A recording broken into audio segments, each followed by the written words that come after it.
Now, literally 5 minutes away from home. That ride from Hull was an absolute nightmare.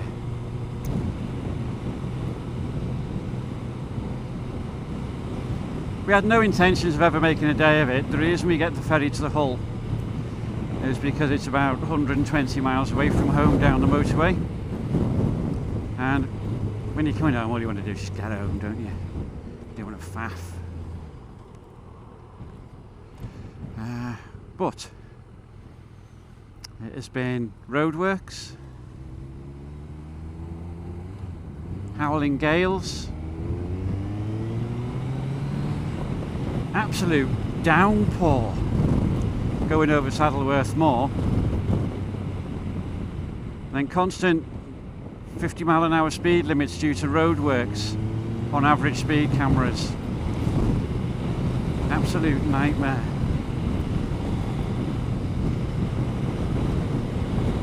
But I'm home now, literally a couple of miles away.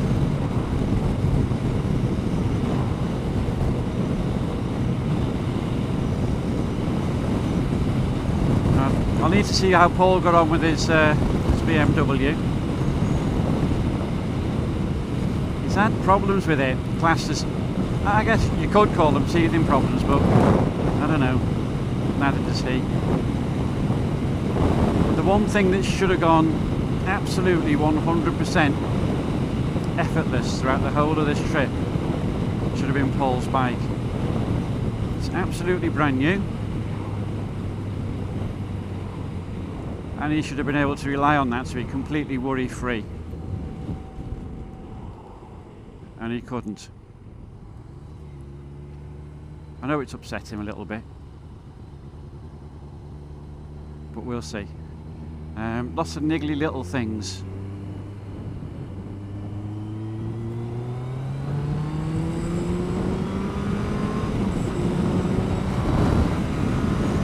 Me, I've had problems with sat-navs all over the shop. I think my TomTom has died completely.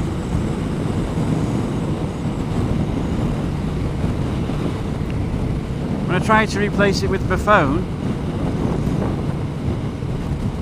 it overheats, it switches itself off. And of course it's going to do that at the one time when you really need it most.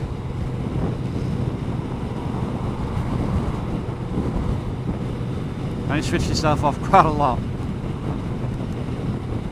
So I need to look at another sat-nav, but if I'm also going to be thinking about another bike, I've got to think carefully about which sat-nav I buy.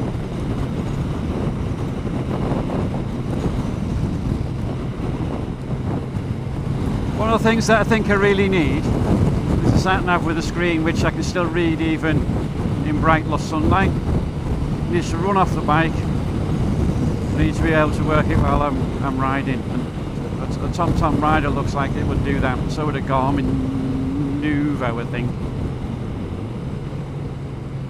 The Garmin would be a lot more expensive. So a few things to look at before we next go away on a trip. As it happens, supposed to be going away for the weekend on the 10th of August, so some things are going to have to be looked after pretty quickly. In terms of my bike, it ran, I would say, almost faultlessly. I'm going to need to phone a bike shop up as soon as I get home, and hopefully they're going to be open in the afternoon. I need rear pads,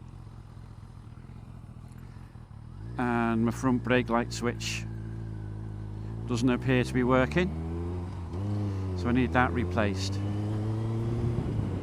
But for a 17-year-old bike, it's done fantastically well.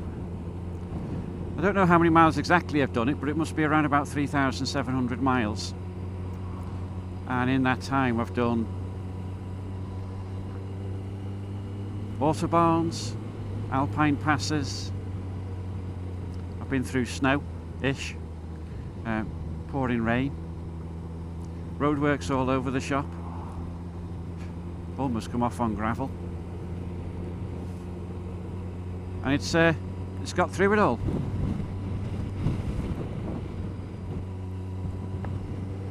I think though for when we next go to Europe I need to replace it. As much as I like it, it's getting on a bit, and by the time we next go away I won't be able to get breakdown cover for it. So, I don't know. Yeah, in half time the search will be on for a replacement. And I really don't know what to go for.